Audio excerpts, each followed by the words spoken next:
tu ņemtu sevi komandā? Atkarībā kurā laika posmā. Lielākā kļūda futbolista karjerā? Man mute.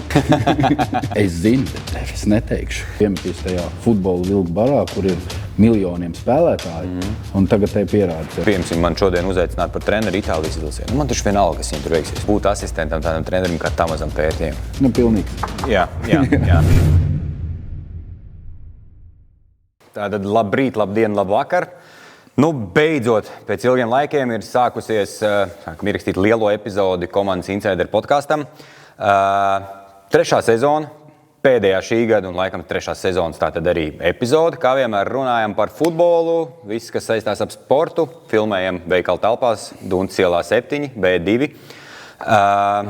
Šodien pie mums ir ciemos cilvēks, kurš bija video, ka viņš neatnāca, bet beidzot viņš ir atnācis. Neviens cits kā Jurģis Kalns. Čau! Jā, čau! Prieks tev redzēt. Īstenībā mēs tev sen par tevi domājām, ka tu varētu būt pie mums ciemos, bet kaut kā visu laiku es tev nerakstīju, jo tu visu laiku pie Valda Valtera gāji uz podcastu. Jā, es kaut kā klausos, ka 3. sezonas noslēgumā tikai tas tāds varonis pēkšņi uzradies. Zini, kā seriālos 3. sezonā tikai uzvērtēja diezgan ātri beigsies. Klausies, pastāst par sevi īsumā. Mūsu auditorija noteikti, es domāju, kaut kur varbūt pārklājās, bet kaut kur arī nepārklājās. Kas ir Jurģis Kalns? Pirmām kārtām jau tēvs. Jā, mīlošs cilvēks, dēls, mazdēls, jā, un es domāju, ka Jurģis Kalns ir Jurģis Kalns, un es vienmēr esmu bijis par to, ka ir jābūt pašam, jā, teiksim tā, nekopējot nevienu, nemēģināt līdzināties, un tādā veidā, tāpēc es teikšu, ka Jurģis Kalns ir Jurģis Kalns. Ir Jurģis Kalns. Tad plašs auditorija, kas varbūt nezinu, Jurģis Kalns ir bijis Latvijas futbolists, Latvijas čempions gan kā futbolists, gan kā treneris. Un tu man palabo vienkārši noteikti, es visu nenosaukšu. Jā, ļoti veiksmīgs Latvijas futbola treneris uz doto brīdi. Tā var teikt? Jā, un kā futbolists, man liekas, 5 Latvijas kausa finālu. Sudraba medaļa, bronzas medaļa. Ne, tieši Latvijas kausa finālos 5 reizes un visi 5 dabūja pa muguru. Kā treneris? Kā treneris, tikko bija Audas fināls. Jā. Par Jurģi Kalnu kā futbolistu. Tagad tā reāli, tu tagad tā sēžot, cik labs tu biji? Kā tu pats sev novērtētu vispār? Tajā laikā? Jā. Es domāju, ka es biju mīkstāks nekā man vajadzēja būt. Teiksim tā, to es vairāk no mentālās puses. Jā, un ko es futbolista spēlētā laikā vairāk tagad atskatoties redzu kā mīnus, jā, tad tas, bet arī savā veidā varu lietot to kā treneris, teiksim tā, kad ir tas drives, tev jāpamana spēlētājos. Tas drives, jo tad, kad man bija tas drives, teiksim tā, kad es jutos ļoti labi, kad es biju pārliecināts par sevi, kad es zināju, ka ja es pieņemsim negūšu vārtus, bija tās sezonas, tad neviens cits jau te komanda neiestīs apmēram ar tādu domu, un tad man arī vislabāk spēle gāja no rokas. Un tiklīdz man apkārt bija spēlētāju laikā spēcīgāk spēlētāji, teiksim tā, bija Jūrmālas laikā mums tur bija sākumā, es tur situ 2 gadus pēc kārtas pa 11 goliem iekšā. Un tad komandai pievienojās puse Latvijas izlases futbolistu tajā laikā. Es atceros to laiku, jā. Un Jurģis Kalns pazuda. Teiksim tā, nepazuda, bet mentāli palika vājāks un nebija vairs no viņa tik spilgtas spēles, tik spilgtas aizbrauc, tik daudz vārtu. Un līdz ar to pats arī sāk meklēt, atgriezos Liepājā atpakaļ tajā laikā. Un lai atkal atgūtu to savu, teiksim tā, tos posmu. Un Liepājā atkal jūtos vairāk kā mājās un atkal varbūt mazliet savādākā pozīcijā tur sāk spēlēt, bet tik un tā es atgūtu pārliecību par to, kas es esmu, par to, ko es varu. Un līdz ar to tagad es redzu arī mūsu spēlētājos to arī trenējot, kad mentālās problēmas ir vislielākās mums latviešu futbolistiem tieši būt pārliecinātākiem par sevi, jā, un par to, ko tu dari laukumā un ar lielu pārliecību, jo daudziem trūks, daudz baidās no bumbas, daudz baidās kļūdīties, kā no kurais. Un tās epizodes mazās es esmu izjuts arī uz savas ādas. Un līdz ar to tagad kā treneris jau cenšos spēlētājiem, teiksim, iedvest to pārliecību par to, ko viņi dara laukumā un ko viņi var izdarīt.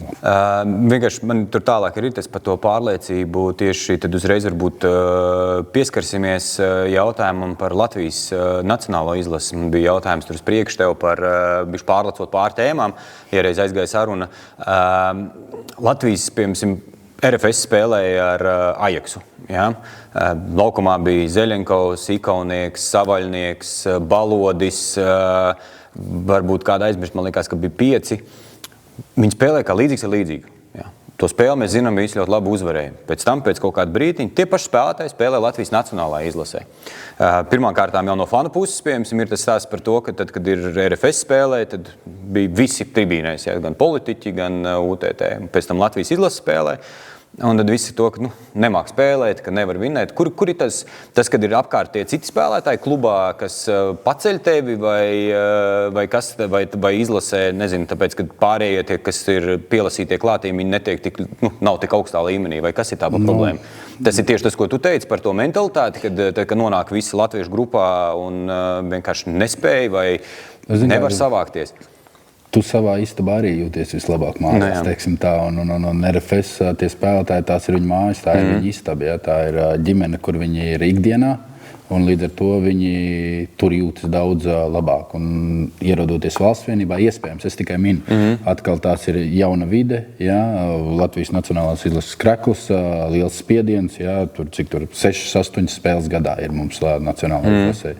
Un līdz ar to katra tā spēle ir ļoti, ļoti svarīga, un varbūt tas spiediens daudzi nespēja ar to spiedienu tik galā, bet es negribētu baigi teikt, ka mums pieņemsim tā RFS-am, ja mēs tieši runājam par Ajaksu spēli un par Latvijas nacionālās izlases, ka tā atšķirība tajos pārējos spēlētājs bez tevs nosaiktajiem jau ir tik liela, lai tās kritums būtu tik milzīgs. Bet arī jau kopumā tas apkārtējais, kas veidojas ap izlases vispār kā tādu, un tajā, ko gribu pieminēt par dzīvoklu māju, ja mēs tā salīdzinām. Ja visu laiku mēs staigāsim apkārt, ka tā ir ļoti slikta māja, tur nevajag viņā neko darīt, nevajag ne pirkt, ne taisīt, neko, tad tas viedoklis tāds arī būs, un tā māja paliks sliktā, līdz es nezinu, kāds viņu nenojauks un neuzbūvēs no jauna tur kaut ko citu, un te ir tas pats stāsts par Latvijas izlasi. Ja mēs apkārt staigājam, runājam, ka mēs jau nevaram iedot 2 piespēles 10 gadus, tas neatbilst patiesībai, ja? Tad tas mentāli tas visiem ir, ja? Mēs tad mums vajag iedot, lai visi redz, ka mēs varam iedot tās piespēles.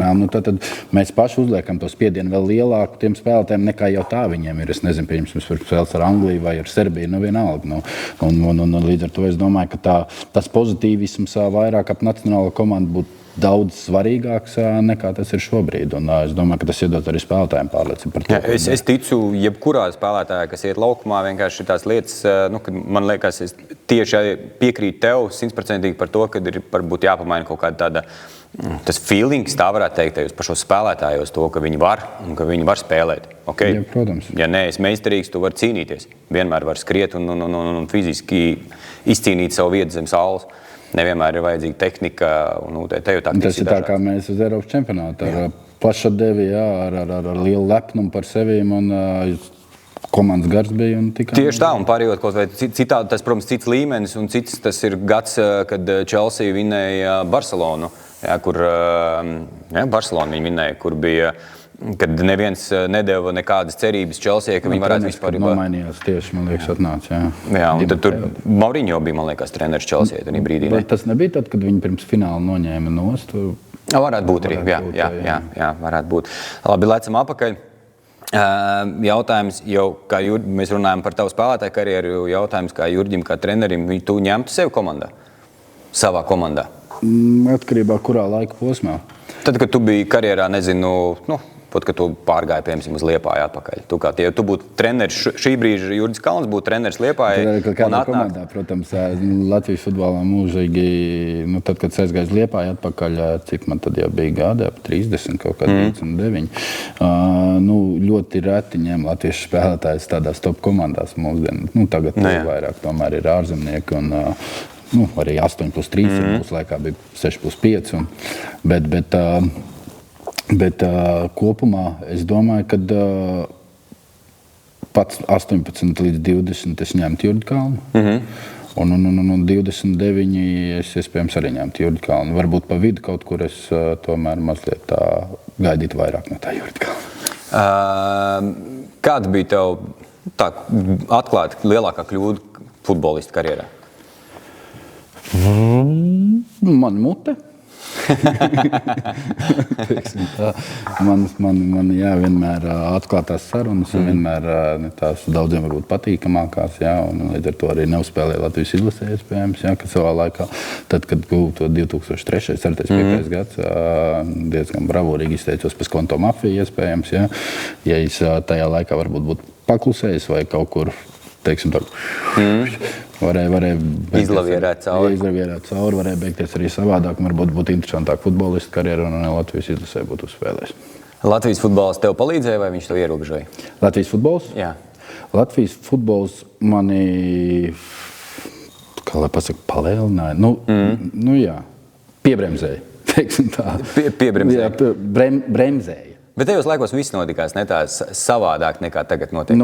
Ja rēķinām, kad Latvijas izlasē ienāca Garijs Džonsons 2002. gadā, tad bija, mēs tad tikai pārgājām no libero uz aizsardzības līniju, un tas bija mums, kā jauniem futbolistiem, 19, 20 gadu, wow, kaut kas jauns pilnīgi. Jā, es arī to piedzīvoju. Jā, un pilnīgi jauns redzējums no trenera, jā, un es domāju, ka tas arī palīdzēja mums tikt pēc tam uz Eiropas čempionātu.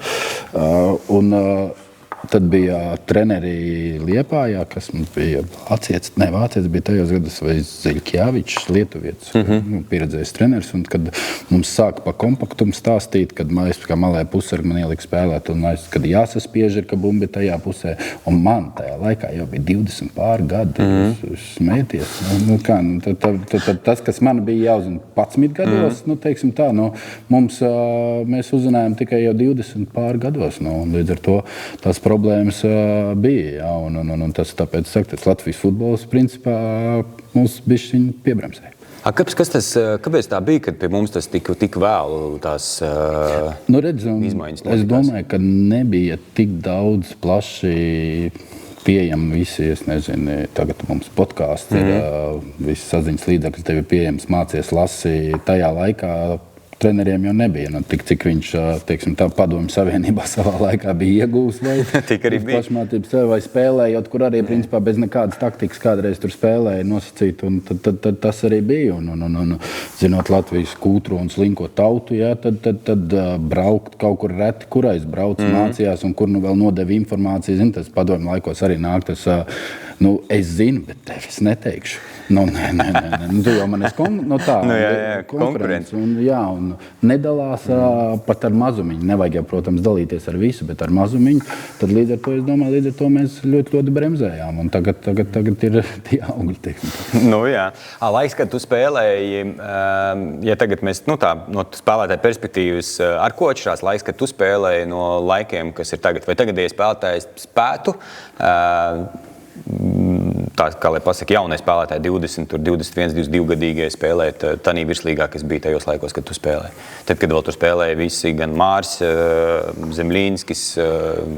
Es domāju, ka patiesībā spētu, jā, bet jo tajā laikā, tāpēc, ka pirmkārtām jau tās leģionāra kvotas bija mazliet savādāks, jā, un visas komandas bija tendētas vairāk vai mazāk uz rezultātu, jā, ja šobrīd ir, protams, rezultāts vienmēr ir svarīgs, bet tad ir komandas, kur strādā biznesa, jā, pārdot spēlētājus, tad tajā laikā, mēs, lai tajā laikā baigi aizbraukt, tā ar Džonsonu ierašanos tikai sāk kaut ko braukāt, tā tur Bet uz kurieni brauc? Jā, pa taisno. Pa taisno, kā sāk braukāt, tā uzreiz maudz džeki. Kurais kaut kur, jā, Padomju Savienībā kaut kur pabraukāja, tur paspēlēja, bet tagad tā kā tagad ir notiek, jā, kad tev ir visas pasaules durvis vaļā, parādi tik sev brauc un aģenti tev var, principā, uz jebkuru pasaules nostūru aizsūtīt, tad tajā laikā tas nebija. Un līdz ar to latviešu spēlētājs jau bija tā motivācija tajās top komandās, nacionālā izlasē bija pavisam cits tas skatījums. Ja?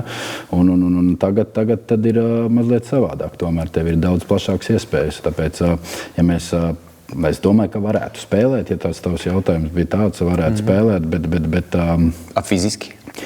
Fiziski fiziski akkurais, teiksim tā, jā, nu ne viss ir tā paudze, kur vēl mēs Mārtisoši pieminam, nu, tie ir tagad 30 pār tā paudze. Tie varētu. Tie varētu. Jā, par mani pārliecību, es par jauniešiem tieši. Tagad par jaunākiem, nu, ir ļoti daudz, kuri varētu, un ir ļoti daudz, kur tur vienkārši pazust tajās purvainajās laukumos, teiksim tā, mīkstajos, jā, kur tev mazliet masīvākam, fiziski spēcīgākam jābūt, un tajā treniņu procesā, ka tev tur gaņāt pa kalniņiem, augšā lejā, tur pa mežiem, tur vemdami, jā, tad daudz pazust iespējams. Un pirmām kārtām jau tu būtu sūdīgs treneris, ka tu, ko tu dod mums tur.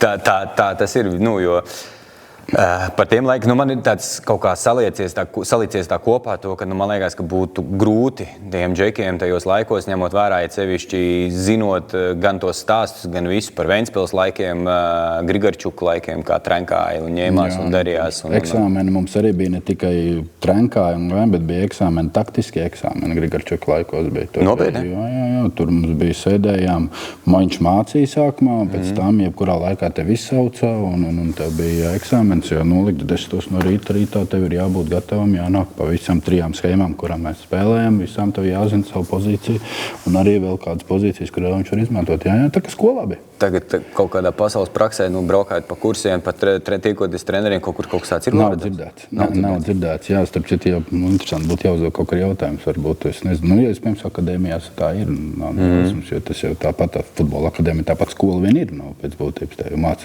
Tāpat kā tev māca matemātiku, tāpat tev māca taktiskās zinības, teiksim tā. Klausies, par Grigorčuka treniņu metodēm esam dzirdējuši daudz, no Jurīša gāja un no vēl tur, varbūt tev ir kaut kas azotē. Nē, nu man trakākais kaut kāds gadījums, nezinu, man tas pirmssezonas bija diezgan, teiksim tā, nebija tik traks, nebija, protams, bija daudz, bet es biju izgājis tieši pirms tam Jūrmalā bija Elmars Krūze, un viņam tur arī bija 20 reiz 200, mums vienā treniņā un tā 3 reiz nedēļā, tur likām klāt, tur sākām ar 11. Kosmos. Līdz ar to man bija tā vienkāršāk. Bet tad, kad Ventspilī salūzu, un tajā laikā tu vēl pārdzīvoji, tur diezgan liela traumas, kad 3-4 mēnešus vai pusi sezonu izlaidu, atgriezos tikai septembrī uz sezonas beigām, teiksim tā, pilnvērtīgi.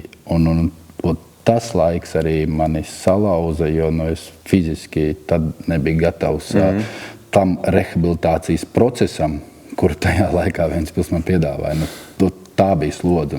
Un es uzskatu, ka tas ir ļoti, ļoti pareizi. Un mūsdienās ir tāpatās, jo mums ir ļoti daudzi, teiksim tā, sačkotāji, jau var teikt. Un, sirksnes sāp, jā, un tad tu izkrīt no treniņa procesa un pēkšņi pēc 3 dienām, jā, man viss kārtībā, es varu, tad mēs tur visādas veidus mēģinām pieiet, ka ja tu izkrīt ārā, tad tev rēķina, ka tev būs individuālais darbs kaut kādu nedēļu ar fitness coach, teiksim tā, un tur būs bišķiņ jāpastrādā tā, lai spēlētājs negrib būt traumēts, teiksim tā, jo daudziem jau dažbrīd, kur nespēlē, ir izdevīgi būt traumēts. Jā. Un līdz ar to tad tur kaut kāds veids ir jāmeklē. Un jā, man kad atceros to, es arī tāpēc tam pabeidzu Ventspilī pēc sezonas lauzām līgu.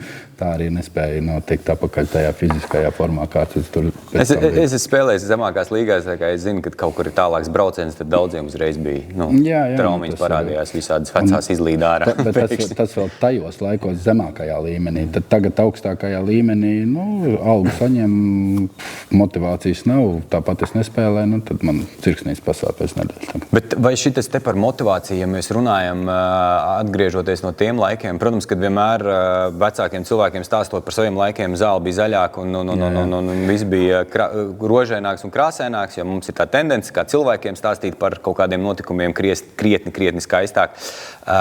Vai nav tā, ka mēs bijām vairāk tādi izsalkuši tajā laikā kā tagad, un tagad tas liecina par to, ka šī dzīve šobrīd, valsts, kurā mēs arī dzīvojam, ka tā dzīve tomēr ir ok, kad tiem spēlētājiem nav tāds izsalkums un tādas alkas pēc kaut kāda, globāla rezultāta. Jā, iespējams, tāpēc, kad es domāju, ka, ja mēs runājam par futbola spēlētājiem, ir tā viena puse, tā tava komanda, treneri, visapkārt, kuri grib sasniegt to rezultātu un izspiest no tevis maksimumu. Un ir otra puse tie futbola aģenti saucamie, kuri, es nezinu, ko viņam tur sastāsta. Pieņemsim iebraucējiem, ka tu atbrauks un te jau tur līmenis Latvijā vai kāds tur spēlēs un tur atbrauc nekāds un viņam tās ekspektācijas ir daudz augstākas. Līdz ar to sākās tās problēmas. Tad tu no viņa mēģini izspiest un viņš saka, tāpat jāspēlēs tais labākais, bet patiesībā tu pat tuvu nestāv, teiksim, tam līmenim, ko mēs sagaidām.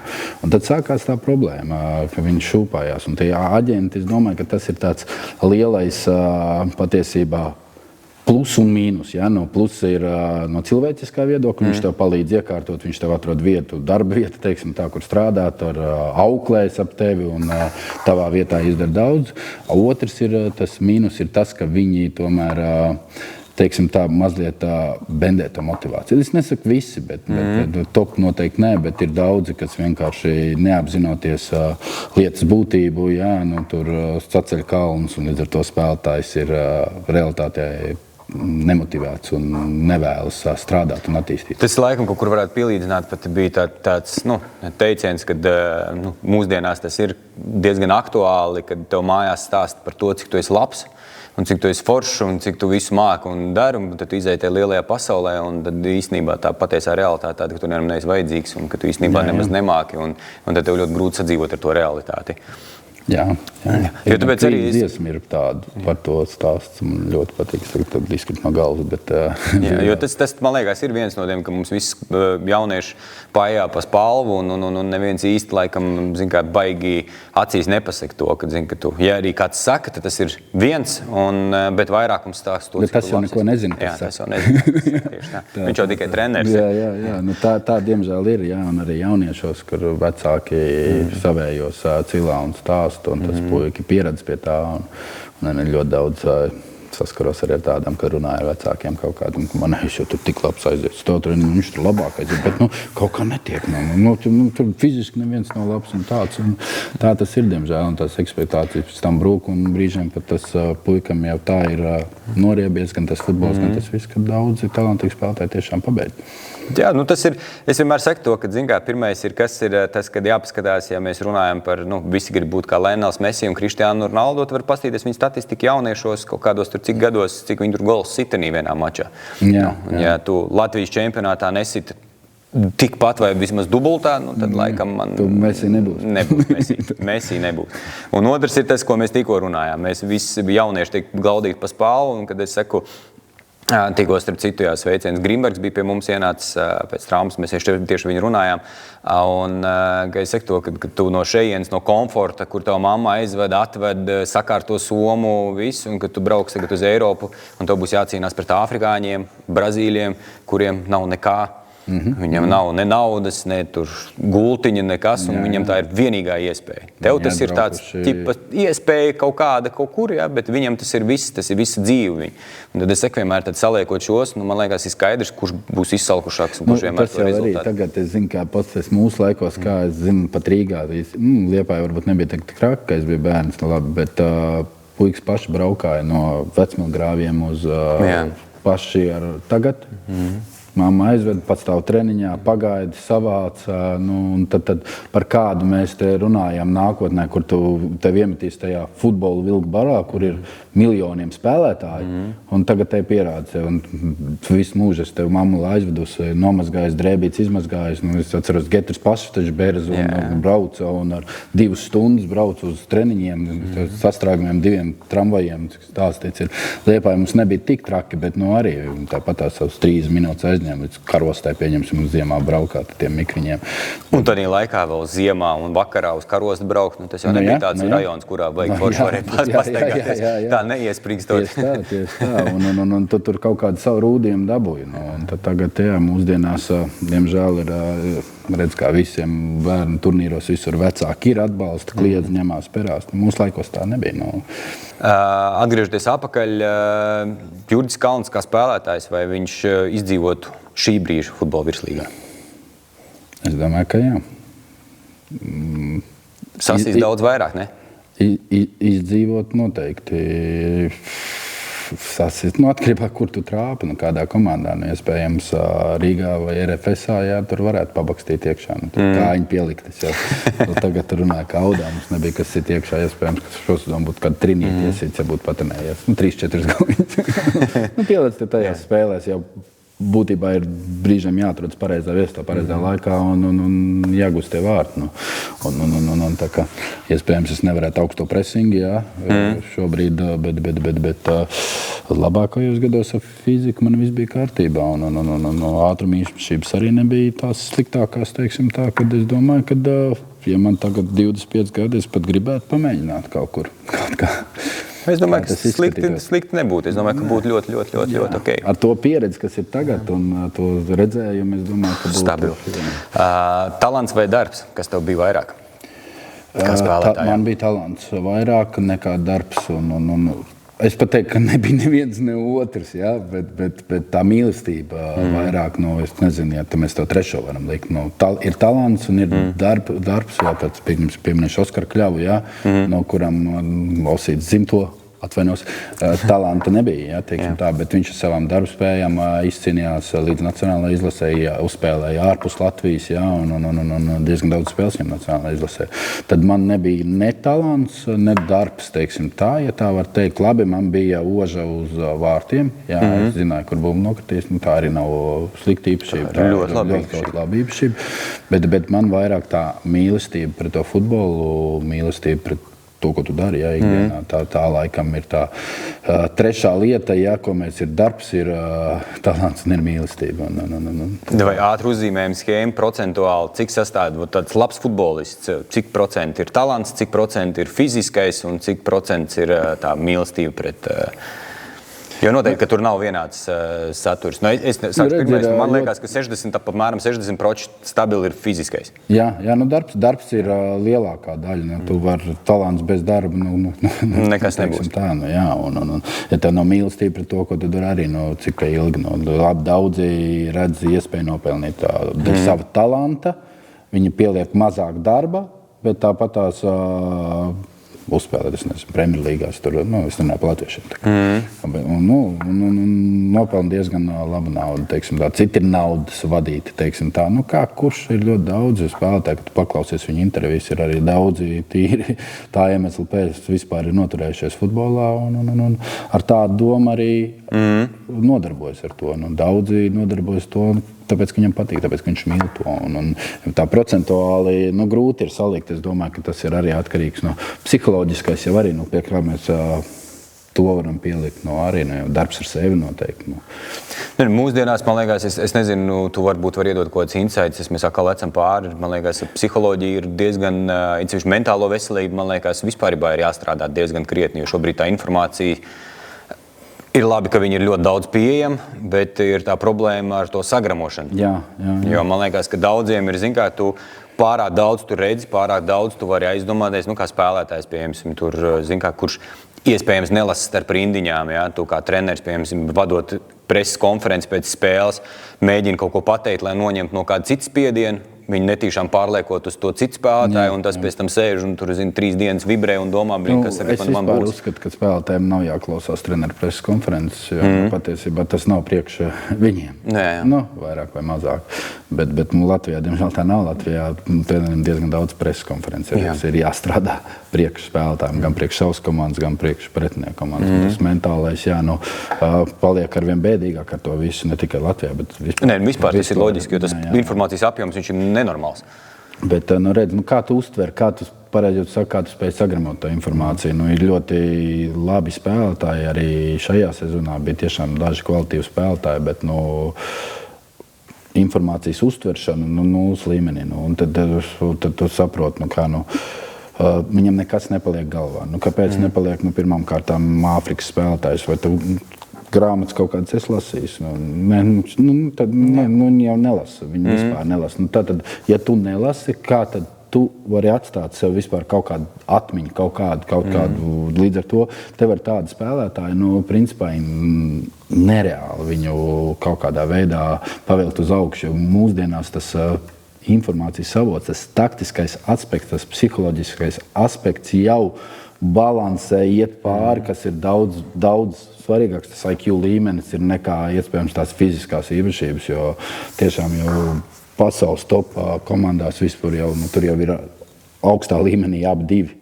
Tev jābūt fiziskam, tāpēc, lai tev būtu skaidra galva zem augsta spiediena un, teiksim, spēles 80. minūtē, ka tu esi noskrējis, nezinu, tur 4 laukumus uz maksimumu. Jā, un tev ir jālasa spēle pāris soļus priekš. Un līdz ar to, ja tev nav teiksim tā, te nekas, kur atstāt to informāciju, tad grūti. Un tad tu spēlē tajā Latvijas līmenī, tehnisks, Ja, tur, es nezinu, var labi sitieni, iespējams, ar labu garo piespēli.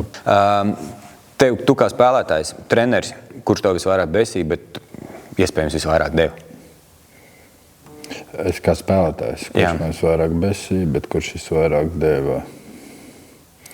Man besīja Zeļkēvičs tajā laikā, man besīja, bet viņš daudz ko iedeva, jā. Viņš tā, nosacīja tos pirmos pārliecības, viņš jau ar mani iedeva, neskan arī bet kas salecos un aizgāja projām, viņi man aizsūtīja īre un uz Jūrmālu tieši. Un patiesībā tā arī sākās manā, teiksim tā, augšupeja, var teikt. Jā, tāds pareizs solis laikam bija patiesībā beigās, bet Liepāja kļuva par čempioniem, tagad ar viņu, bet ļoti daudz man iedeva vācietis, mums bija pasaules čempions, man liekas, vai kur tur, kad tur nezinu. Viņš bija tajā Vācijas izlasē, Rudigers Abramčiks. Viņš iedeva tādu savādāku skatījumu. Un kas man patika, ka man vienmēr ir paveicies ar ārzemju treneriem, jo bija Garijs Džonsons, kā atnāca. Es biju 21, es pat biju 19. laikā spēlētājs. Jā, nebija tu U21 izlasē. U18 pat viņš atnāca, jā. Bija U18 un es nebiju tu, ja es tur nespēlēju. Es tur Liepājā spēlēju, bet es tur nebiju tur top spēlētāji. Tad atnāca, bija tas pirmais sasaukums un viņi mācīja to līniju pirmām kārtām, 4-4-2 tajā laikā un 2 uzbrucēju. Man izmantoja kā otru uzbrucēju un visu, un es sāku spēlēt. Es biju pamatsastāvu vērtību tajā izlasē pēc tam. Un tāpatās arī atnākot vācietim, tad tur bija daudz leģionāru, daudz paņemt, un atkal viņš man ieraudzīja, uzticējās, un es viņam biju pamatsastāvu vērtību, pamatsastāvu spēlētājs. Un man tā ar tiem ārzem treneriem kā spēlētāji, man bija daudz, teiksim tā, labāka, tā ķīmija nekā ar vietējiem. Man sanāca tā, ka tas jau ir Latvijas futbolā, mēs to dīķi zinām, to visu. Un tajā laikā bija tie, tāpēc tā mafija tajā laikā. Mēs tas visus spēlētājus zinām, un treneri arī zina, jauniešu futbolā. Tad tas ir labs, tas labs. Un tev jau tur varbūt 13 gados viņš bija nekāds, bet tagad 16 tas puika ir paaudzies un ir ok. Bet mēs jau viņus pat neskatāmies. Tāpēc, ka mums ir tā savējie, kas iet uz augšu, tie iet, un tur tiem pārējiem iespēju nedod. Un tad, un tad kaut kā manā futbolas karjerā patrāpījās tādās laika posmos tie treneri, kuri mani ieraudzīja, teiksim tā, to pienesumu daudz lielāku nekā no, teiksim tā, klases augstākiem spēlētājiem, kas skaitījās latviešu treneru vietējo speciālistu acīs klases augstāku spēlētāju. Un tur tie jau tur tādi. Tad tie ārzem treneri man iedeva tādu, ieraudzīja manī kaut ko vairāk nekā to. Un līdz ar to, teiksim, es varu atsaukties, tie ir tādi ārzem treneri, kuri man tiešām ir vairāk iedevuši nekā vietējie speciālisti. Te es runāju, teiksim, tā par to nobrieduši futbolu. Vispār par futbolu, teiksim tā, es tagad aizdomājos pie sevīm tādā laikā, cik viegli ir turēt sevi, teiksim, formā un ar kaut kādu nospraustu mērķi, ka tu zini to, ka tev priekšā ir tik daudz tādu džeku, kā tur bija. Ka tu saproti to, ka, teiksim, zinot tavu karjeru un visu, ka tev tur uzbrukumā ir vienkārši tā, ka tu skaties, uz kuru pusi gribi, tur džeki visi ir tādi top. Un tādā laikā, man liekas, izlasē, Dobrecevu neņēma ar 36 vārtiem, tur bieži. Tas ir tas, ko es saku, to, ka kā ir sev noturēt vispār, kaut kādā motivācijā, vai tu mīlēt to sportu, ka tu zini to, ka tur praktiski nav iespējas. Kāds tev ir mērķis patiesībā tajā visā? Ja tu esi komforta zonā, tajā laikā Liepājā bija finansiāli ļoti laba situācija. Tu tur spēlēji daudz, jā. Es vēl biju mazliet, teiksim, tā universāls. Es varēju spēlēt ne tikai uzbrukumā pozīcijā, bet man pusargu varēju spēlēt. Tad man tās opcijas bija vairāk beigās, jo es pa balsts pusargu pabeidzu. Tad man bija tie mērķi mazliet savādāk laikam, jo, kas man liekas, ja es tagad tā paanalizēju vispār tā, paskatos atpakaļ, tad, kad, es nezinu, cik man bija gada skolā, bija jāsauc tās profesijas. Kad bija jāsauc skolā profesijām, viens tur es tur tas būšu, tur jurists un tā, un es teicu profesionāls futbolists. Tad bija, nezinu, 70–80%, ja ne visa klase. Un tīpš, un to naudu pelnījis. Pēc pa bum. Iedomājies tajā laikā. Tagad tu skolā pateikt, es būšu profesionāls futbolists, visu, super, jā. Tajā laikā smējās, un gondā ar futbolu naudu pelnījis. Un tad atnāca, es vēl gāju 11. klasē, man bija pirmā alga 400 lati. Man mamma bija ārsts, viņai apmēram tāda pati summa bija, un man teica, vienādi. Un es gāju 11. klasē, un man bija alga jau tāda, ka tur iespējams viņiem vecāki nepelnīja. Un tas bija man tas, kas patiesībā man iedzina tajā komforta zonā. Un es diezgan daudz gadus paliku, un man bija katru gadu cēlās tā alga, jo es tur arī vairāk spēlēju. Tā, ka man iedeva tos pirmos 400 latus, kā jaunam talantīgam spēlētājam, jā, tad teica, viņš jau tāpat tās pirmā sezonā nespēlēs tur to, bet bija Krievu treneris tajā laikā, un es pirmajās 10 spēlēs 6 gols iesitu.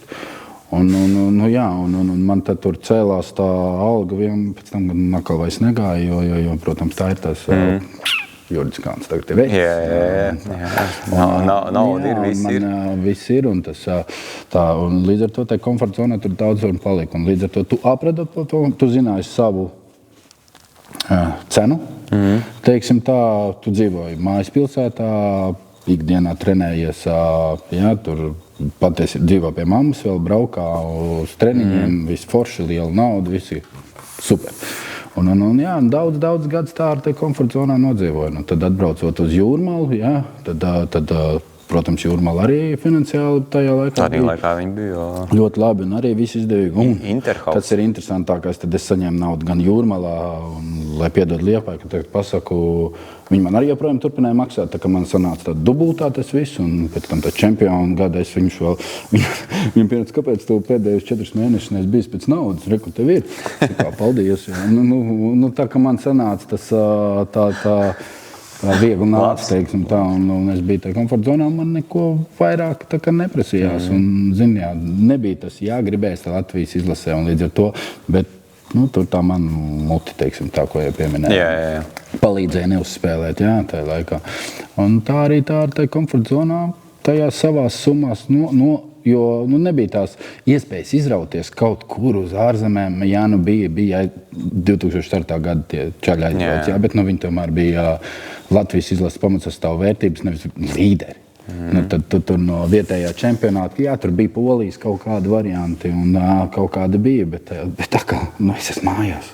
Komforta zonā, labā poļi tur piedāvā mazliet pat mazāk nekā mums tur, tad tā arī tajā laikā neaiz. Mēs atgriežamies, bija PPK raidījumā Andrejs Stolcers laikam, jā, tad, kad bija tā leģendu spēle, ka viņš tur stāstīja par tiem klubiem, kādas piedāvājumus viņi izvērtēja, es bišķi noķēru tādu, tādu, come on, par ko mēs runājam, jo tanī laikā es tā tik ļoti neiedziļinājos tanī visā, jo tā likās norma, bet tagad pie mūsdienu, Latvijas izlases spēlētāju klubiem, paklausieties to, ko viņš tur runāja, tad brīdī liekas vienkārši kaut kāda paralēlā realitāte, kā kaut ko tādu var. Tur tur Maskavas Spartaka, tur zini. Bet neizskatījām. Come on, vecīt, tagad man liekas, labi, tagad nē, protams, tagad nē, bet, ja mēs skatāmies tādu līmeņu klubus, kā tanī laikā bija Maskavas Spartaks, tas ir, man liekas, kaut kas, unikāls. Par to Krievija jau arī daudz nokļuva pēc tam. Jā, bet tāpatās, Marijāns Pakars, Premjerlīga, un, piemēram, stabila vērtība, un principā leģenda, jā, Southamptons klubā. Tas, ko gribēju pieminēt, ir, tu teici par Oskaru Kļavu, Kaspars Gorkšs arī bija tāds pats hardworkers, kas un lielākā daļa jau viņi bija, smagi strādājoši, tur Stepānovs, jā, cik nospēlēt, kas interesanti, es saprotu, aizsargi, jā, bet mums ir arī uzbrucēji. Mums ir arī uzbrucēji. Pussargi, Nelaiķis Rubīns, tas pats Māris Verpakovskis, Bleidels, jā, tas pilns bija. Stafils Anglijās. Laizāns. Vārtsargi. Koļinko. Jā. Vaņins. Vaņins, jā, nu mums varam saukt un saukt. Tur var turpināt. Bet es vienkārši tā zināju, es kaut kādā tā, tagad tieši, kad mēs sarunājam, man pēc nedēļas tā vienkārši aizdomājos, cik, es nekad nebiju pat plānojis un domājis par kaut ko tādu, ja, bet es tā aizdomājos, ka tu tur esi, zin kā, pa to virslīgi ņemies un spēlē, it kā es perspektīvs un vispārējais, un tad, zin kā, tu iznāc ārā un tu pasies, kas tev tur priekšā tāds. Tas tā kā man patīk, ka Kaspars Dubra kaut kad, es neatceros, vai nu mūsu intervijā vai aizkadrā, viņš man teica, ka viņš Ventspilī bija spēlējis un ka viņš bija čempions un bija, Ventspils bija pa čempioniem, viņš bija nospēlējis visas spēles 90 minūtes. Viņš pat uz Latvijas izlases pat tuvu nebija. Jā. Viņš ka tagad tev ir tā, ka tur spēlētājs aizvada labāku posmu un viņu jau nāču, vai pamēģinās Latvijas izlasē. Jā, ka tev tagad šobrīd tik Latvijas izlasē ir tev tikai ir mazliet kaut kāds jāparāda un tev izsauks. Jā. Kas arī varbūt ir mīnusiņš šobrīd. Jā, mīnusiņš, bet atkal no otras puses, ja mēs skatāmies tiem spēlētājiem, es vienkārši, tas, kas man nomāca noteikti, ir to, ka es domāju, ka lielākā daļa no viņiem nenovērtē to, cik liels kaut kādā ziņā tas avants ir, ka viņš tur ir nonācis. Es domāju, ka viņi liela daļa uzskata, ka viņi pelnījuši tur nonākt. Tas ir forši, ka tu Latvijas izlasi turi pašā augšējā plauktiņā priekš ševis, jā, bet tu gatavojies spēlē ar Angliju. Tev vēl tūlīt ir RFS, Riga un Auda priekšā. Nē, es gatavos spēlē ar Angliju. Bet tu jau iespējams nemaz nespēlē. Jā, bet man tas ir tā ir man. Saprot, tas ir kaut otrs grāvis, saprot. Es nedomāju, ka tur Anglijā, es nezinu, Džeks Grilišs, vienalga, kaut kāds.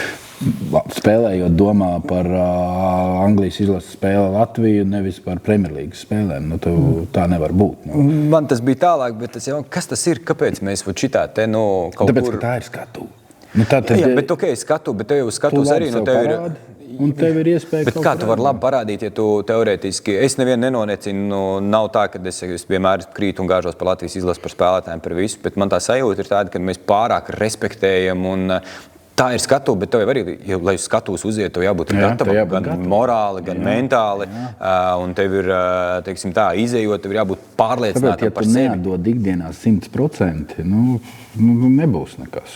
Tā tas ir, un ja tu gatavojies tieši kaut kādai skatuvē, teiksim tā, un tas mazajā, ko tu uzskati par mazo, kas ir spēle, ir tikai izrāde. Tas viss, lai tā izrāde izdotos, tas viss darbs tev ir jāieliek treniņos, ja tu runā par izlases klubu spēlēs, tad iespējams tev izdosies. Bet ja tu šito turi, tu spēli pašā augšā un šitie tik tā, tad nekas nebūs. Tieši otrādi. Šitas ir tik tā. Šitie ir auglīši. Tik tā. Un te tu ieliec. Te tev ir maksimums un te tu... izej un baudi, ka tu spēlē to Angliju. Nevis otrādi. Mums ļoti daudziem ir otrādi, ka tas ir visa, te jau viss ikdienā tur čiliņi. Tas darbs jau ir novedis pie tā, jo, ja tu būsi fiziski, mentāli spēcīgs, tas nozīmē to, ka tu mazāk respektēsi pretinieku, vienalga, kur viņš spēlē un kā viņš spēlē. Un tas nozīmē to, ka, ja tu viņu necienīsi, tas nozīmē to, ka tu pret viņu spēlēsi krietni, drošāk, stingrāk un iespējams, kad pat varbūt priekš viņa traumu robežas un vēl kaut ko. Tev vienkārši to bumbu izēdīsi ar gaļu, kā lai saka. Un tad, ja tu zaudē, man liekas, ja tu cīņā, es gājis ar pilnu atdevi un tu zaudē to spēli, to, man liekas, arī parasti fani, cilvēki no malas to jūt. Šeit šodien mēs redzam, viņi bija labāki. Redzat, ar katrai valstī savas problēmas. Tagad tā iedomājas tādiem serbiem pieņemsim. Viņiem visi spēlē top klubos. Viņi te ikdienas Premjerlīgā tur darba liek, un tad viņi visi savācās kopā. Čiliņā. Un tad tie rezultāti nav. Mums atkal vajadzētu tieši otrādi. Tā kā mēs būsim Serbijas līmenī, tad mēs saskarsimies ar citām problēmām. Un mums ir savas problēmas. Katrā līmenī ir savas problēmas. Ir savas problēmas, un viņas ir krasi atšķirīgas. Tāpēc, poļiem jau līdzīgi, kā arī serbiem. Līdzīgi, jā, tas pats. Tāpēc, individuāli, ka viņi spēlē, ka tu skaties, kur viņi spēlē, viņi visi spēlē ļoti kā superzvaigzne Levandovskis, bet ka viņi savācās kopā. Viņiem ir jābūt motivētiem. Tur ar Latviju es baigi motivēts. Kad tu tikko Nottingham, es tiešām skatījos, ka Nottinghams Forest spēlēja pret kaut ko tur, ka pēc Koglu noņēma nost, un Serbi spēlēja, un pēc tam viņš spēlēja pret Latvijas izlasu, un izskatās pilnīgi cits spēlētājs. Tev godīgi, tā, ka tur nomainīts kaut kāds pusbrālis ieliks tāds pats, un tur katastrofa. Nu, nemotivēts viņš un motivēts, tās arī divas dažādas lietas. Nu, motivācijai vienmēr jābūt. Tas jau jebkurā, ne tikai sportistiem, bet, ja tev nav motivācijas, tad arī nebūs rezultāti.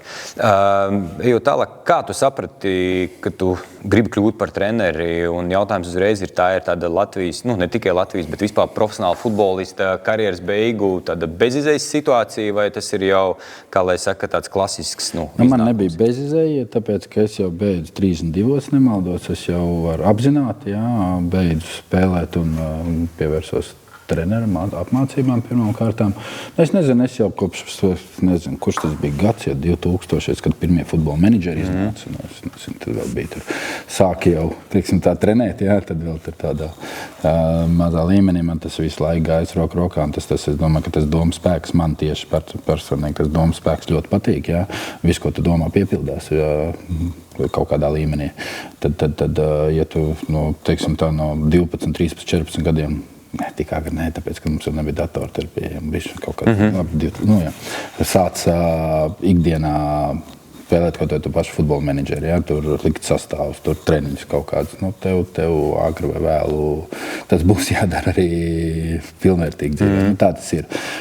Kaut kā es esmu piefiksējis pie tās domas, un tāpēc es no tā arī spēlētāju laikā man bija savējais, teiksim, tā pātars, kā tas sauc savējais teikumiņš. Pātars. Kur tu runā, un es viņu katru dienu pirms gulētiešanas no rīta nostoties teicu, un man tas tā arī gāja, tā arī piepildījās.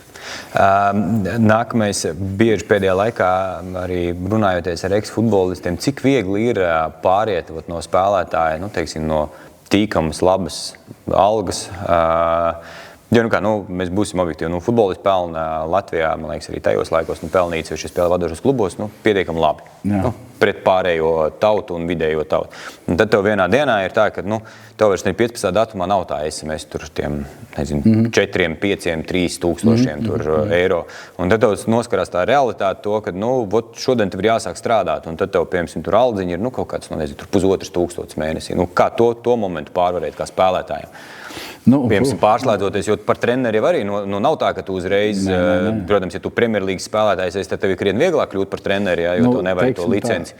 Man personīgi, ja es tagad tā domāju, pārslēgties bija vieglāk nekā manai ģimenei tajā laikā. Teiksim tā, jo tās iespējas esot spēlētājiem bija daudz kvalitatīvāks un augstāks. Un tad bija tie gadi, kad bruka, juka, sabruka. Un līdz ar to bija tas posmiņš, kad bišķiņi ir, teiksim tā, jāmeklē palīdzību no malas iespējams, vai bišķiņi jāsarauj, teiksim tā, kabatas, teiksim tā, maciņš jāpēr ciešāk un jādzīvo mazliet savādāk, teiksim tā, bet, ja tev ir tas mērķis, tur atkal tas mērķis, ko tu ej, es jau no pirmās dienas gāju, kad es būšu treneris un es nebūšu bērnu treneris ilgu laiku, ka man neinteresē bērnu futbols, es tā arī teicu, ka man tajā laikā, protams, ar to bija jāsāk, bet pie pirmās iespējas tik līdz man pieaugušo vienalga kādā līmenī, tā es uzreiz metīšos iekšā un uzreiz to darīšu. Un man tā sanāca, ka tieši tajā brīdī arī Audi tieši trāpījās, un arī tur jau arī finansiāli nekas izdevīgs, bet 2 gadus ar labiem rezultātiem tur nostrādāja, un tad jau tā pirmā līgā tur parādījās komandas, kas tur var vairāk, jau iedot, un kuram ir mērķi lielāki, un tā es to savu karjeriņu uzbūvēju. Tā solīt pa solītim, gadu pa gadam tās summas aug, un jau pāraug to, ko es savā laikā kā futbolists, teiksim tā. Nē, tas ir, vai nevajadzētu, zikais, ko bieži vien aizdomājas, vai nevajadzētu taisīt tādu, kāda ir, tur NHL ir anonīmu alkoholiku klubs, un tur, NBA kaut kādu finansistu, vai nevajadzētu taisīt, tādu, kad 30, tev 29 nosit, kad, ir kaut kāds tāds klubiņš, kurā tu vari iestāties, un kur tev, pastāst, vecīt, kam tev ir jāgatavojas, kad tā realitāte būs tūliņās, jo, man liekas, tur 23 gadniekam, kuram jūri līdz ceļiem. Kādā līmenī tu esi spēlējis, sportojis, teiksim tā? Nē, es domāju, ja tu esi sportojis tur Premjerlīgas līmenī, tev iespējams, ja tu būsi, kā lai saka, ja tu nebūsi tur, pilnīgs. Jā, tad tev būs viss ok, tu kaut kur atradīsi to savu vietu, bet ja mēs runājam tieši par Latviju, par Baltijas līmeni, Polijas līmeni, ja, kur tu nenopelnīsi miljonus, tu nopelnīsi tur simtiem tūkstoši iespējams, ja, bet tev algas, cik vidēji grozās no ap kādiem tur 10 000 tādiem labākiem spēlētājiem. Tas nav tāda nauda, kur tu vari nopelnīt sev visai atlikušai dzīvei. Ja. Tas nozīmē to, ka tev agri vai vēlu būs... labi, gadiem 4-5 uz priekšu tev ir jādomā. Noteikti. Jo kamēr tu ieskriesies... Un pēc tiem 4 un 5 gadiem tu jau arī saproti, kad iespējams nebūs tas treneris. Jo visiem jau nav dots. Nebūs. Iešu, nezinu, skauts, analītiķi. Tik daudz iespējas ir patiesībā. Latvijā vēl tik daudz... Kā tā saka, ka mēs latvieši visi tikai futbola treneri, bērnu treneri, bet ir pasaulē pieprasīti analītiķi, tur performance analīzes, rekrutmenta analīzes, kā tik tur nav, tur kaut vai tie paši fitness coach, kas mums nav tur pilns, mēs tikai treneris, tur bērnu treneris, tur futbola treneris, bet tās nozares tur ir, un es domāju, ka, ja mēs latvieši kāds tagad pārforšēsim, mēs tagad būšu, es nezinu, analītiķis vai kas, tā kā ir pats ties, mums Latvijā viņi nav. Un RFSam ir vietējais analītiķis, latviešu analītiķis puikas, viņi maz ir. Ir daži tagad to sāk, bet viņi nav. Un visiem klubiem tas būs vajadzīgs, tāpat būs ar šitiem te psihologiem, drīz visiem vajadzēs klubos. Jā. Un tas arī tas būs, un Latvijā nav atkal meklēsim ārzemnieks. Un tie ārzemnieki ir tādi, teiksim, tā puse ir, godīgi sakot, šarlatāni, ja tā var teikt. Tas, ka tev ir spāņu pasis, tas nenozīmē, ka tu esi mega tur tāds, bet stāstīt, kā mēs te būtu dzīvojuši alā, iznākuši ārā tagad, un tu man pirmais satiktais esi, un tu man tur stāst, kā ir, un mēs to uztveram tādus un lielām naudām aicinām cilvēkus, kuriem patiesībā dzimtenē nevienam tu neesi vajadzīgs, tāpēc tu brauc te, tāpēc, ka tur tu esi nekas. Un tu brauc te un tu saņem lielāku naudu nekā tur dzimtenē, un tu esi... Ar šarlatānismu. Bet tā ļoti daudz. Kas jau ir būtiski arī, man liekas, par to pašu, tur daudz, neko nevajag vispār komentēt par to pašu, kad ārzem treneri brauc, par Nikolato, piemēram, mēs vienkārši nespēju saredzēt to, es pēc sevis, piemēram, arī spriežot, mēs daudz ko daram pēc sevis, es, piemēram, kāda man ir starpība, kā tur veiksies kaut kādai, piemēram, man šodien uzaicināt par treneri Itālijas izlasē. Man taču vienalga, kas viņiem tur veiksies. Es esmu latvietis, es ilgtermiņā, toču nedomāšu, vai tur kaut kāds Jānis vai P, vai tur, Alberto vai vēl kaut kāds tur izsitīsies savās karjerā vai neizsitīsies. Pilnīgi vienalga. Man ir gaidu savu pēdēju, stāstu visiem to, cik viss labi notiekās, un pa lielam rīt es pats cepuru aizbraucu un aizmirstu. Tā arī. Tas ir tāds, tā kā tas, ko gribēju pateikt, ir kopumā to, kad tu atklāji tikko, kad ir ļoti daudz virzienu, kuros bijušie spēlētāji var šancēt. Jā. Es pat nebiju aizdomājis par to, bet tiešām taču klubos ir nenormāli daudz vietas, kurās tu vari darboties.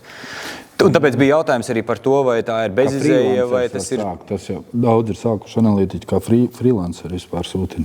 Jā. Bet tikko analītiķis no Argentīnas mums, un viņš kā freelancers, viņš līdz United spēles sāk skaties, ka tur bija Biels.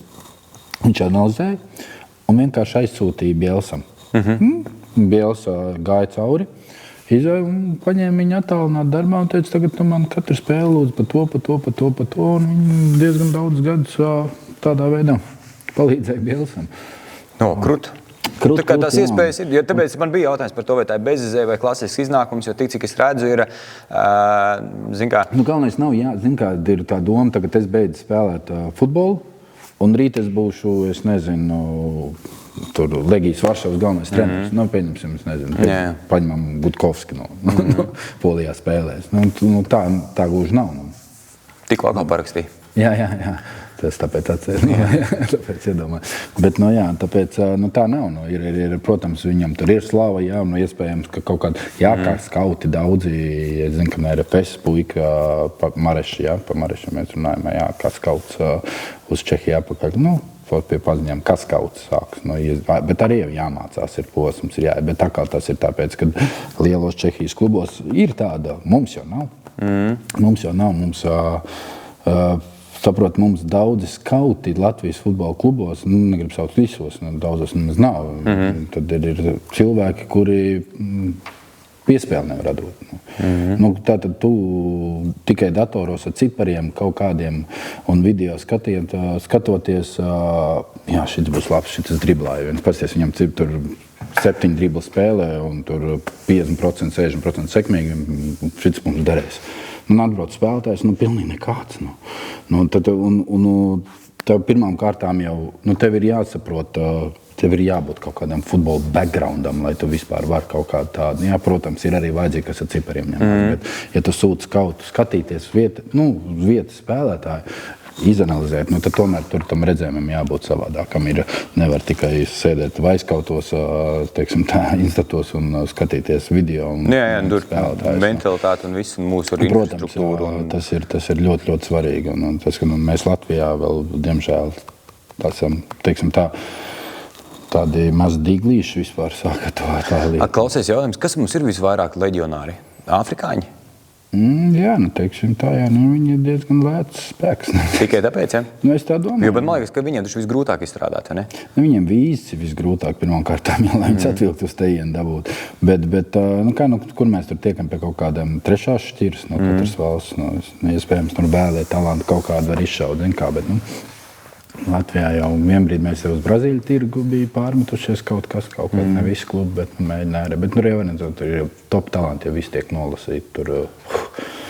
Jā, loģiski, tāpēc viņi arī ir pilni Eiropas vadošie klubi. Mums ir, teiksim, tas jācer, ka tā trešā šķira, vai ceturtā pat tajā gada laikā, tādu vienkārši iedos progresu. Bet mums jau ir pozitīvi piemēri. Daugavpilī, kam ir beidz, Valmierā ir, taču daudz ir, Araka dara, pasties, tik Arsenālam iesit. Jā, ir, bet tie ir tādi piemēri, tie tādi vēlie talanti, teiksim tā, jo tos jaunos jau visus top akadēmijas nolas. Vērsim pie ragiem. Kas Valmierā bija tik kruts, kad pat tādā gadā, kad jūs izcīnāt čempionu titulu, es tur pārlaisu daudz kam pāri, bet kolektīvs. Kolektīvs bija fantastisks, ja mums darba spējas visiem kopā bija lielisks, teiksim tā, plānošana, lieliski spēlētāji izsalkuši, sevi griboši pierādīt, jā. Nav Rīgas dzīve. Pirmām kārtām Valmiera, tas ir treniņš mājas, tur nekā darīt nav ko īsti, teiksim tā. Un tu tur esi profesionālā vidē, jā, uz izaugsmi tendēts. Un patrāpījās spēlētāji tādu vēl, tas salikām kopā, teiksim tā, arī pa pozīcijām, kur viens otru papildina. Un tas viss izveidojās beigās tik, teiksim tā, tik labi, ka domājam par čempioniem, jā, un tas taktiskais zīmējums, ko mēs tajā gadā spēlējām, tad maz spēlēja, tagad jau daudz vairāk Latvijā kaut kādus paņēmuši no tā viss ir, teiksim tā, atraudziņas, tā var teikt. Katrs jau pieliek klāt, ko grib. Jūs spēlējāt vienkārši fenomenāli no tajos gadā. Un tagad jau, protams, pēc tam jau arī grūtāk nākošajā gadā kļuva, jo pielāgojās jau komandas pretinieku un tam. Mums arī bija savas problēmas iekšējās, par to šodien nē, bet tas jau arī viss. Es domāju, tas viss apstākļu kopums, kas tur bija izveidots tajā gadā Valmierā un kā mēs izveidojām un kā mēs redzējām, kā mēs sākām strādāt ar tiem spēlētājiem pilnīgi savādāk nekā pirms tam viņi bija strādājuši, savādāku redzējumu, jā, savādāk pieeja treniņu procesam un visam pārējiem. Tas iedeva tādu būstiņu. Kaut gan sākām mēs to sezonu ar 4 spēlēs 4 punktiem. Cik liela nozīme bija tieši fiziskai sagatavotībai, jo cik es zinu, mums kolektīvā ir informācijas pienesēji par to pašu Alli Jaunzemu. Viņš ļoti labi atsaucās, ka ļoti fiziski bija labi sagatavot komandu. Jā, viennozīmīgi. Es domāju, ka mēs jau sākām gatavoties patiesībā 22. gada sezonai, 21. gada augusts. Jau, teiksim tā, tur vēl paralēli cīnījāmies tajā gadā. Bet jā, visi jau sāk gatavoties plānu un visu, un jau likt iekšā masu un spēku jau 21. gada beigās. Par futbolistiem, piemēram, par fizisko spēku es gribēju pajautāt. Mēs redzējām Latvijas izlases spēlē, piemēram, ar Angliju. Ja? Es nebiju klātienē, skatījos televizorā, un tad, kad tu skaties, tie spēlētāji nāk ārā, tu redzi, tie mūsēji arī ir Jā, tieši tā. Tu tur dupši tādi, man nevajadzētu kā vīrietim skatīties uz vīriešu dupšiem, bet tu nevari to nepamanīt, ka viņi izskatās visi tādi, Jā, spēcīgi. Kāpēc mēs tādi nevaram būt? Labi, viņiem tā izvēle ir starp daudz vairāk. Mums, kas ir, tas ir. Nē, jā, bet es par to, ka vienkārši, kad spēlētāji, piemēram, mūsu arī vadošie spēlētāji, kad es dzirdu vienkārši pēdējā laikā, tur trenižieru zāli nē, jo uzkačāsies nenormāli. Bet arī pašā laikā ar to pašu Mariku Sausku runājoties, viņš ir kā džims. Un tad tas jautājums, kāpēc mums, piemēram, futbolā es neredzu baigi daudz spēlētājus, kuri tusētos pirmssezonā, piemēram, pa trenižieru zāli. Mums Valmierā gan mēs diezgan daudz, mēs visi. Jā, to es zinu, tāpēc es arī saku to, ka tas ir tas, kāpēc pārējie to nav pārņēmuši, piemēram, pēc šīs te kaut kādas ziņā. Katram ir savas atkal, lai pasaka, tās mērķi un vīzijas. Pieņemsim Rīga kaut vai, viņiem ir savs Dubajas, viņiem tur atbrauc jau gatavi spēlētāji, kuriem ir jādod rezultāti. Viss. Kādi tur ar džimiem, tu tur kā viņas, teiksim tā, nogalina. Bet spēlētājiem taču reāli jāsaprot, ja tu esi profesionāls spēlētājs, tev jāatbrauc ir gatavam. Viņi strādā, viņi strādā. Viņi paši vienkārši, tas ir tas, kas ir līdz latvietītis, ja tā var teikt. Bet tā jau viņi daudz ir ļoti profesionāli un atbildīgi un katru dienu džimā ieiet, katru dienu padara džimā, pastrādā un labi, cits pat ir ļoti daudz ir jānomierina. Jā. Ir tā, jo mums jau ir daudz spēlētāji, kuri nezina, ko un kāpēc vajag. Un tad viņš iet un dara un beigās pats sev patiesībā šauj kājā ar to visu. Ka viņš aiziet skvatus tur taisa, nezinu, tur vienu dienu pirms spēles. Jā, tas nav pareizi. Un nākamā dienā tev ir pilns kājas piedzīts un tu nevar pakustēties.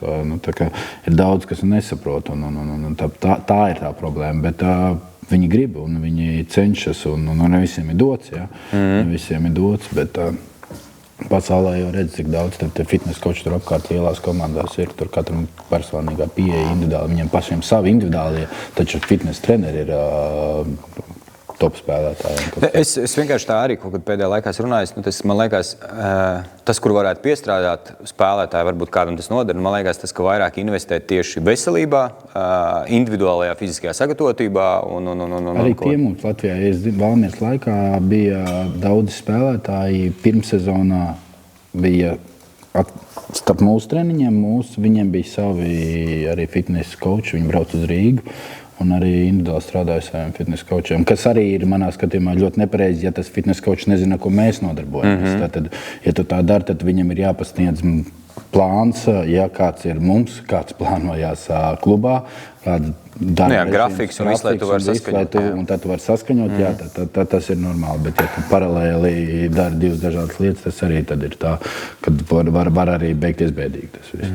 Tad tas nozīmē to, ka principā situācija ir fine un nav par ko satraukties. Tas ir tur. Nē, cik es zinu, tad daudz klubi, viss notiek. Nezinu, kā ir akadēmijās, tiešām nezinu par to šobrīd Latvijas.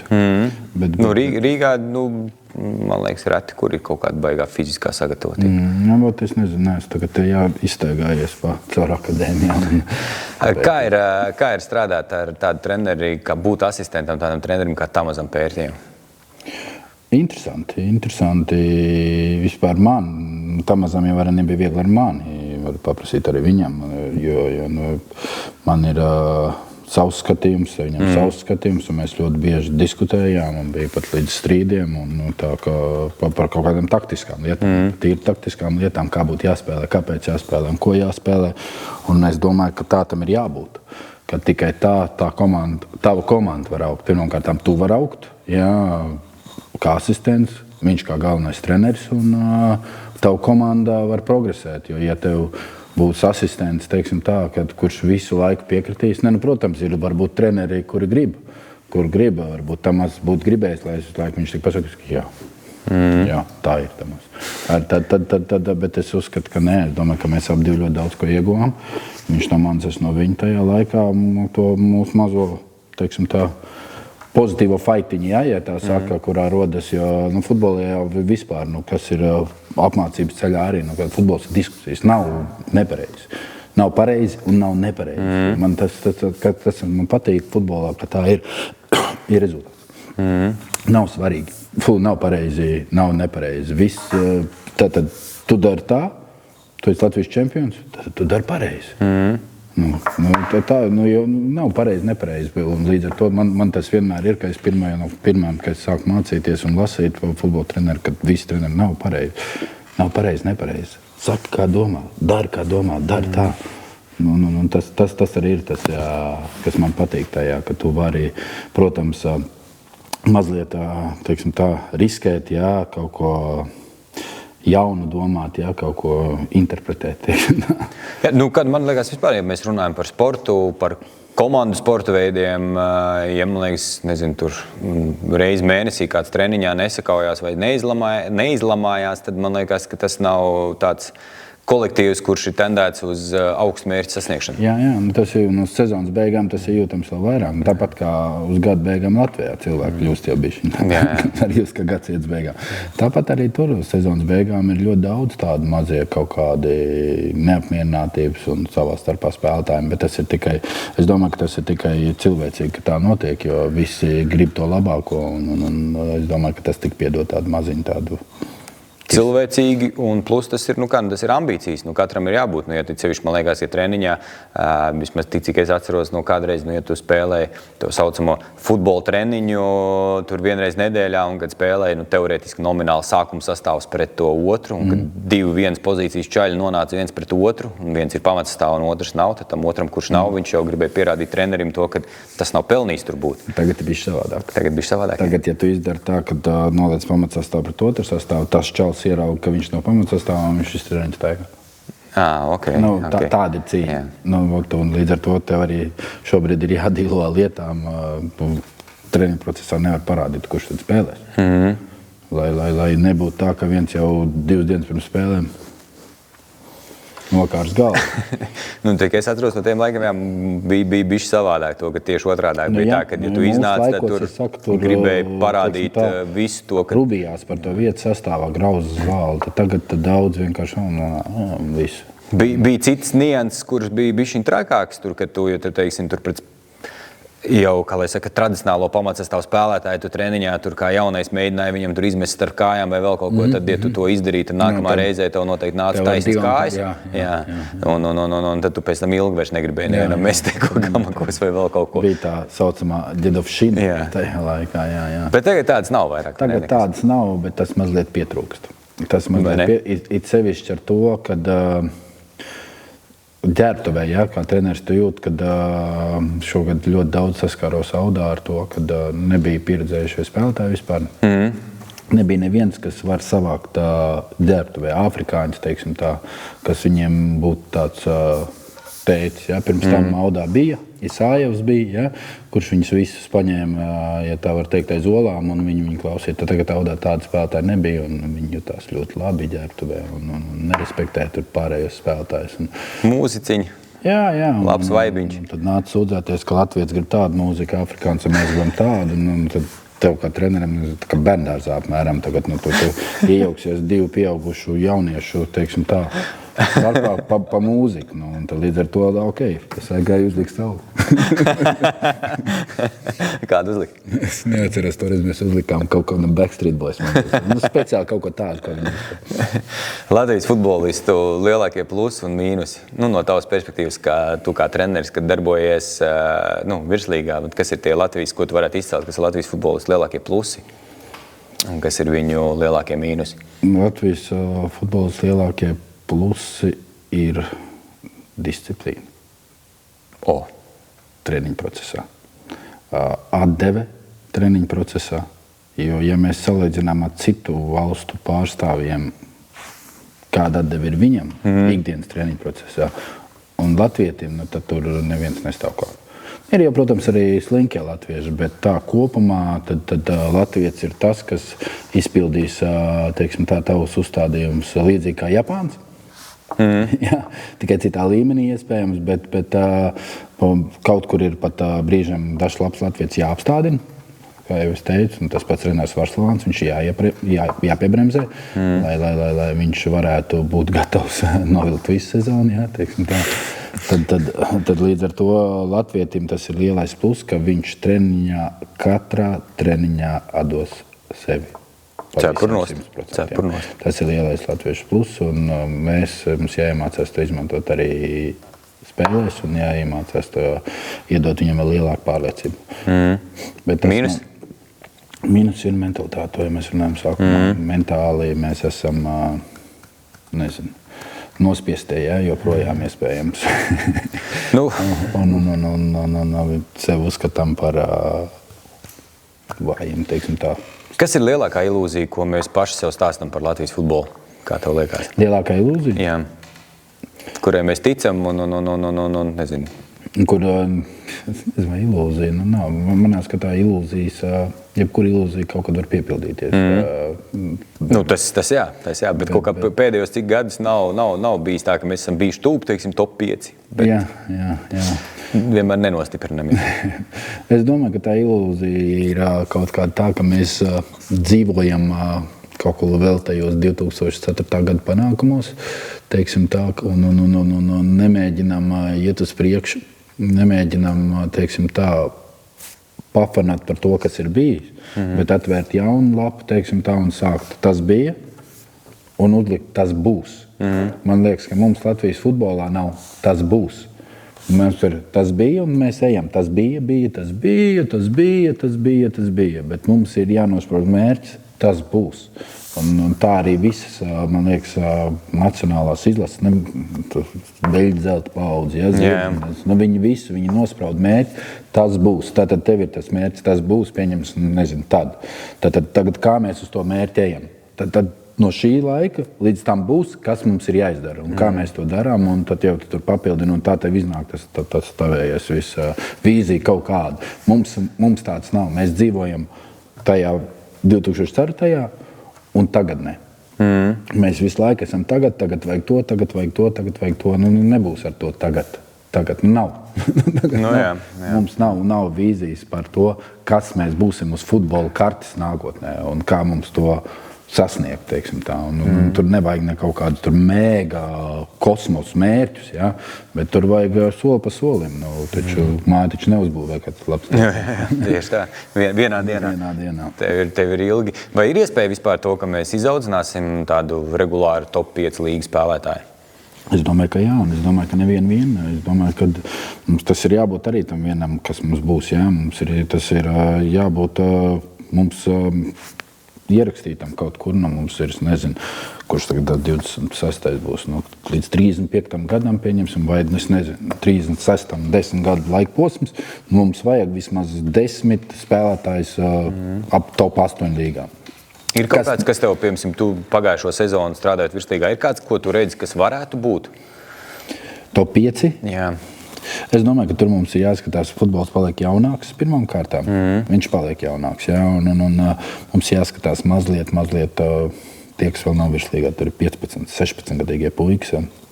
Kaut kādi, kas brauka uz tiem Itālijām vai vietējie kaut kādi, uz tiem jāskatās ar tādu skatu, jo būsim godīgi, mēs tagad, pieminam kaut kādu, kas mums tāds vidēji vecumi ir, kaut vai mans mīļais Kristers Penkevits, viņš uz top 5 līgām, grūti būs aizsniegties, lai arī kādu tur sezonu pirmām kārtām. Viņš ir 2003. gada, tas ir 22 būs 23 gadi, vidēji paudze. Ir arī vēlie, to Dievs, lai izdodās, bet viņš var uztaisīt labu karjeru vēl Polijas, Čehijas, 2. Bundeslīgas, iespējams. Viņš superčalis ir. Jā, superčalis. Sveiciens Kristeram. Jā, un darba spējas un vispārējais un attieksme. Bet līdz top 5 līgām grūti būs. Tāpēc mums ir jāskatās mazliet zemāk, ko tam mēs varam kaut. Bet jaunieši, piemēram, mūsdienās ir bijušas diskusijas man arī pašam personīgi ar treneriem. Man patīk parunāties, piemēram, par šiem, kas uzskata to, ka 16, 15 gadīgos nevajag iesaistīt tur dublieros vai pirmā līgā un UTT, kā tu uz to skaties? Tu zini, es runāju ar Daugavpils vadītāju, un es vienmēr teicu, Daugavpilī vienmēr izauguši futbols. Tur katru gadu. Jā, tur ir. Un tad viņš man teica, liela sūdi. Ka nav tagad? 8. gadu sākot, viņš vispār nav. ļoti, tā kā viņš saka, un paliek arvien mazāk, katru gadu mazāk un mazāk. Viņš saka, būs vēl lielāks ūd Latvijas futbolā. Es gan tam negribu ticēt, iespējams, tas ir tas posms. Atceries, Liepāja bija topos visur jauniešiem. Pazudu. Visur bija Daugavpils topos. Tagad būs pāris gadi paudzīt, gadi Daugavpils būs, bet kaut kur viņi būs un kaut kur ir. Mums tikai jāspēj meklēt un jāspēj atrast un jāspēj pareizo pieeju atrast, lai mēs tos spēlētājus nepazaudētu pirmām kārtām. Ja mums viņi nav, mums viņi ir, teiksim, tā jālolo, kas arī nav pareizi, ka mums ir 5 labi spēlētāji, tur es nezinu, pieņemsim 2010. Gadu, un tagad mēs viņus kā kristāliņus tur. Tas rada uzreiz pašpārliecinātību viņos un spēju novērtēt sevi paukstu un pēc tam attiecīgi neizlikties. Tas, kā es redzu, ja mēs atgriežamies pie tiem 10 gadiem, pieņemsim tos top 5 līgās, kaut vai top 8 līgās, teiksim, top 10 līgās, neuzreiz. Tad mums ir jāsāk ar to, pieminēja speciāli Kristeri, mums vajag, pieņemsim, Penkevicam būt Polijas ekstraklasē. Izdarāms, man liekas, ir izdarāms. Tad ņemam nākamo Alvas jau tur ir, pieņemsim, kas vēl mums ir tas Vapni, nevis Norvēģijas pirmā līgā, bet pieņemsim, es nezinu, tur Beļģijā. Kaut vai Beļģijas kaut kādas lejasgals, Portugāles lejasgals. Sāksim ar to pamazām. Un tad, kad tu tā Latvijas pasīt, kaut kādās tajās vidējās apgriezīsies, kaut kādās Čehijas Krols jau ir, tas jau pamazām notiek. Nebūs tā, ka mēs tagad uzreiz uz top 5 līgām Latvijas virslīgas jaunie futbola spēlē. Bet Krols parakstījuši līgumu. Kas ar to notika? Jā, tas man bija arī viens no jautājumiem tev pēc tam. Bet, lai mēs esam tajos vidusslānī, lai mums ir vismaz 10-15 spēlētāji tajā vidusslānī, un tad tā Latvijas pase, tā mūsu Latvijas pase, kas ir futbola pase patiesībā ļoti zemā līmenī, bišķiņ kaut ko kotējās. Un tad jau iespējams kāds būs iztikt uz... Parotaļājamies vēl. Es tagad esmu labs Latvijas virslīgas spēlētājs. Man ir 22 gadi, tur 23. Man ir alga šeit piedāvā. Mēs ap 10 pakām. Es esmu izlases spēlētājs. Priekš, ka mēs iešu uz Čehiju. Kāda man jābraukt ir uz Čehiju spēlēt par 2-3 pakām? Jā, nekādu. Tā ir tā lielā problēma. Bet taču ir jābūt kaut kādām ambīcijām, ne? Kā iedzīt tās ambīcijas? Es nezinu, kā iedzīt tās ambīcijas. Varbūt ir... ir jācīnās par vietu, ir jāmēģina. Tāpēc es nezinu, kad mēs tagad runājam par tiem leģionāru limitiem. Godīgi, es pirmos gadus pats spēlējot, vispār nepievēršu. Es biju, ir leģionāri. Es pat nepievēršu pirmos 3, 4, 5 gadus. Es nezināju, ka latvietiem ir jāspēlē. Domāju, forši Lietu spēlē, tur tās 4-5, un mums tur 3 lietuvieši, 1 gruzīnis, un es sastāvā, tik superīgi. Es jau nezināju to, kad reāli 5-6 latviešiem ir jābūt. Tu tam nepievērsi, tu par to nedomāji. Tu cīnījies par vietu sastāvā. Tagad bija daudz, respektīvi 3 latviešiem jābūt. Tad aizspēlēšu. Bet vismaz samazinājās tas, jo man liekas, mans personīgais viedoklis atkal, man liekas, ka tad, kad bija tie 6-5, mēs baigi atslābām, kā latviešu spēlētāji. Ja tev rēķina, tomēr, cik bija tad bija 8 komandas virslīgā, rēķina 6, tas ir principā, labi, tev ir vajadzīgi komandā, cik 15.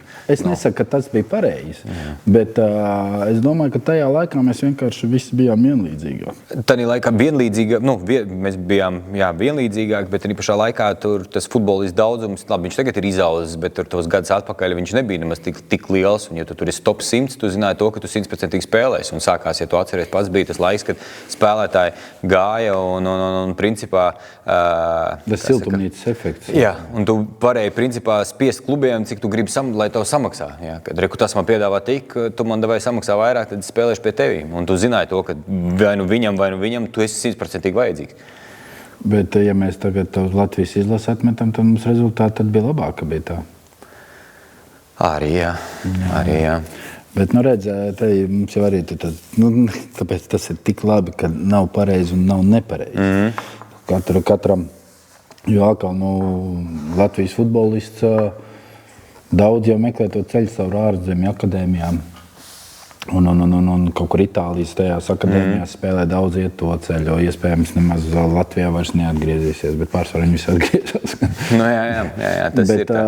Tas, kas ir, kad man liekas, ka, ja tu gribi būt profesionāls futbolists, tad tev nav jāskatās ir 3, 5, 7, 10. Viss ir vienlīdzīgi, tad tu esi tajā futbola pasaulē un tu cīnies par savu vietu. Latvietis var francūzi, man ir jābūt labākam par viņam. Tātad, jā, un visu laiku tev jābūt tai motivācijai. Protams, ja pareizi jau tu saki, kāpēc lai es uz Čehiju braucu par pus mazāk naudu, ja man te Latvijā iedod tādas naudas. Bet visiem jau nevar iedot Latvijā tādas naudas, bet problēma ir tā, ka tie Čehi grib tikai spēlētājs no Latvijas, kas ir top klubos. Ja? Tie jau nebrauks, jo viņiem te ir labi.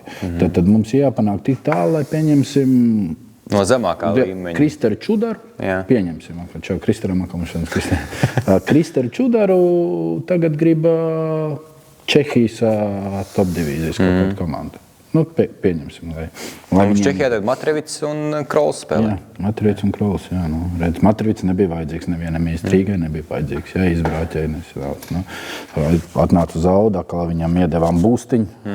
Atdevām, un tagad atkal ir cilvēks nacionāli izlasē vārtos. Tad viens pēdējais jautājums. Lielākā muļķība, ko tu dzirdi par Latvijas futbolu? Lielākā muļķība? Jā. Kad es jau pieminēju, tev nevaram iedot 2-3 piespēles. Tā ir lielākā muļķība, tā nav. Es tev piekrītu, tāpēc, ka man liekas, es negribu aizskart tur Nikolato, vēl kaut ko. Man liekas, ka ja taktika būtu arī pie tā paša Daiņa vai kas mums tur vēl iepriekš bijis turēt bumbu, spēlēt ar bumbu, tad arī, man liekas, arī spēlētu. Jā, protams. Jā. Nav tā, ka tieši Nikolato ir tas, kurš, es tā uzskatu, nav tieši tas Nikolato, tas lielais gāzējs to, ka mēs pēkšņi sāk spēlēt. Nē, ja mēs salīdzinām Gary Johnsonu un Nikolato debumus pēkšņi, tad tur iedeva. Jā, tur iedeva līniju, libero, visu, tad pozicionāla futbola arī klubos pusi komandu tur spēlē. Īsie jautājumi. No tavas perspektīvas, futbolists vai treneris? No manis? Jā, tas ir tu. Futbolists gribētu būt tagad labāk vai tu paliki kā treneris? Treneris. Alas pēc spēles? Kā trenerim, jā. Kā spēlētājiem? Kā spēlētājiem arī bija nositājums. Jā, okay. Talants vai smags darbs? Kam tu dod priekšroku? Smagam darbam. Okay. Sēdēt uz soliņa top 5 līgā vai spēlēt zemākā līgā? Spēlēt zemākā līgā. Un tad beidzamais Latvijas visu laiku labākais spēlētājs. Jurģi Kalna vērtējumā.